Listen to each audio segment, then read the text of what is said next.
Hi, Angel here. Thanks for stopping by. I am thinking about boundaries right now. I didn't even realize that boundaries were a thing that I should be thinking about until sometime in my 30s. I mean, I'd heard of boundaries like personal space and, took drawing classes, talked about negative space. I understand like cell walls need their boundaries and stuff. But I didn't really understand the relationship, and I'm still not an expert, but I didn't even start to understand the relationship between being abused or feeling violated and not setting healthy, clear boundaries. And I think so often, so many of us are feeling like somebody stepped on our toes, feeling like somebody's being rude to us, feeling like somebody's rejecting us when the other party in the scenario is completely unaware that we're feeling that way, and that's because we didn't make clear our own boundaries, and then that person has no way of knowing when they've stepped over them or crossed them. So it's so important, and I think it's a lifelong endeavor, at least for me, to practice both being aware, becoming aware of what your boundaries are is the first step. And sometimes that can be tricky because we lie to ourselves. You might have noticed. You might still be in denial about that, but I'm pretty sure most of us lie to ourselves. The brain is an amazing fooler, and the heart can be too.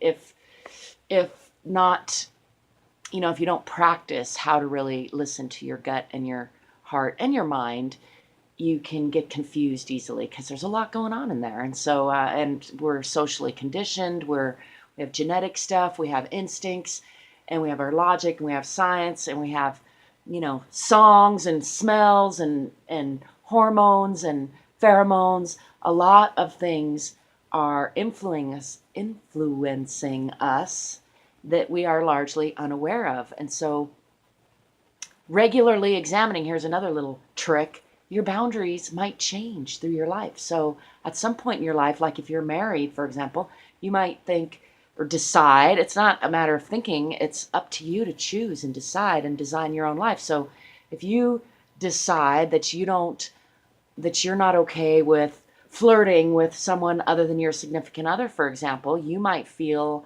violated if someone flirts with you. But if you haven't found a healthy, polite, nice, understandable way of communicating that to other people, and if you live in a culture where that's kind of the norm, then you might find yourself violated regularly when nobody's even intending to violate you. That's just an example. But for me, here's a personal one. I was raised with the belief that that not answering someone is like the rudest thing that you can do if somebody's directly trying to elicit a response or asking you for feedback.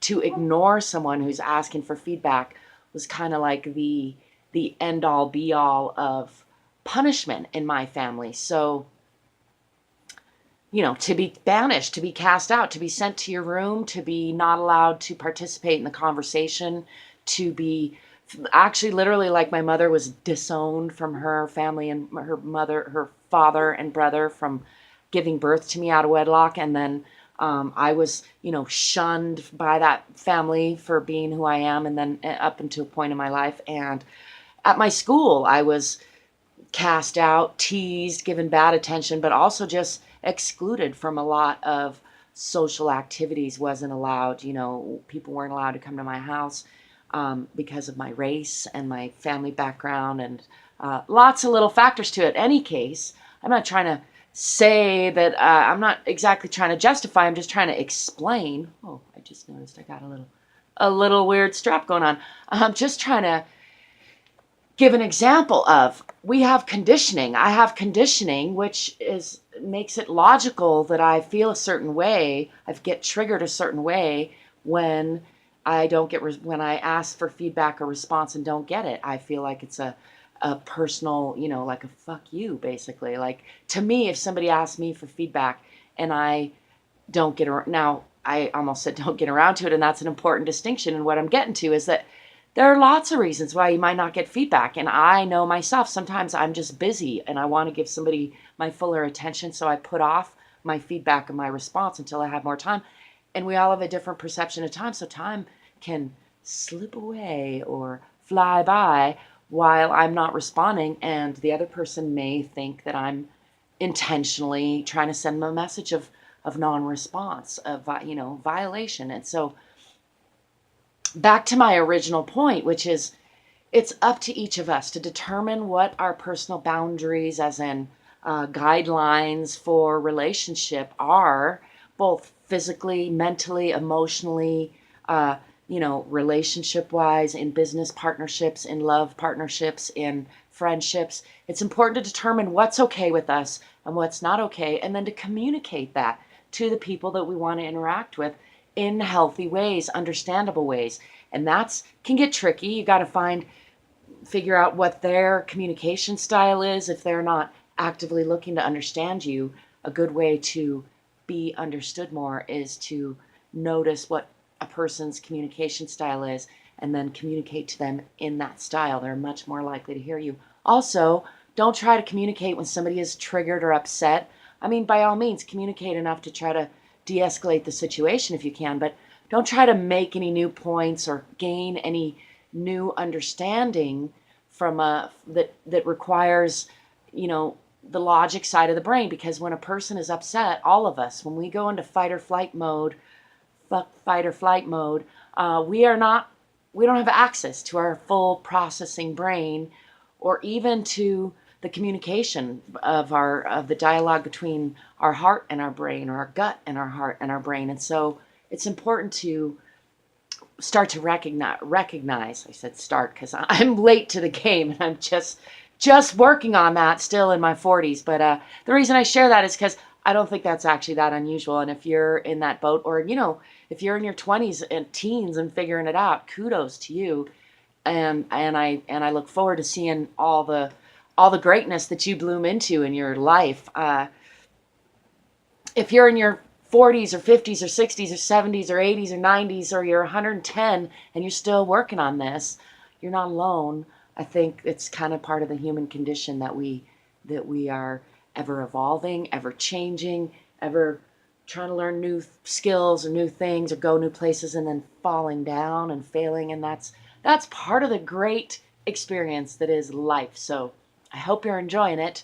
I hope you are taking a moment sometimes to reevaluate your own boundaries, what's okay with you and what's not, and see, are you letting the people who are important to you know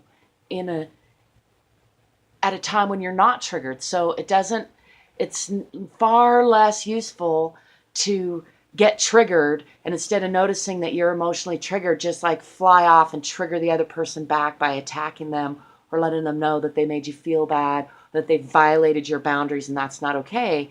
A much better approach is to, when you're not upset, when nobody's upset, to have a conversation about the things that you like and don't like, the things that are okay and aren't okay, the way you feel about certain things.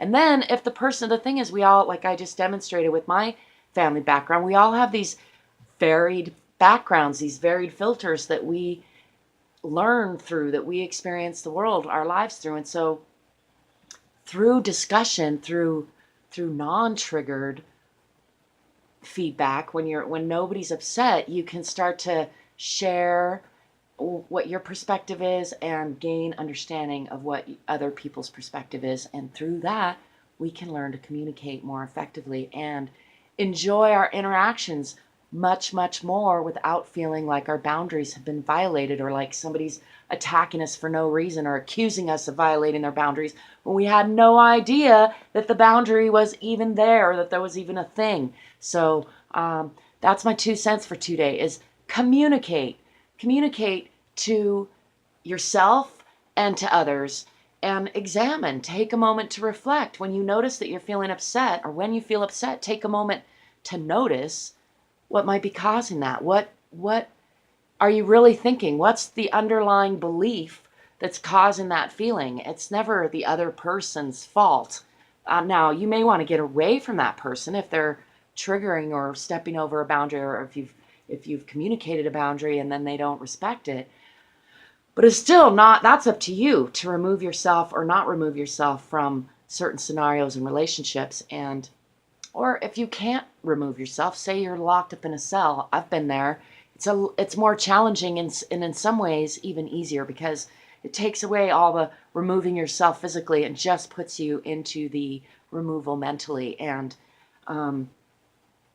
in almost all cases, some more challenging than others, you can take control of your mind, you can take control of your feelings, you can control your energetic outcome, regardless of what anybody else is doing or saying or whatever else is going on. Now, I'm not trying to downplay the influence of what's going on around you and the people going around you. In fact, that is why I'm so passionate about trying to raise our vibration, our energy level across the board, is because we are contagious to each other. We have mirror neurons. We can't help but empathize, feel what somebody else is feeling a little bit, and we can consciously hold ourselves in a different vibrational state, or unconsciously, like if we're at a happy party and we just go unconscious and decide we're miserable and upset and violated and triggered and we're not going to be conscious about it. That's not really a decision. It's an unconscious decision, but it is still in our control. It's still our mind creating that. And you can learn. Here's another little tidbit. I know this is getting a little long, but any skill, physical or mental, you can learn to get better. It takes practice. And at first, it's hard. Almost everything at first is more difficult than later with practice. There's some nuances there, and I'm not going to get into that now, but in general, that you can learn and get better at any skill that you feel you realize you need to have a better life, have a life more in line with what you want.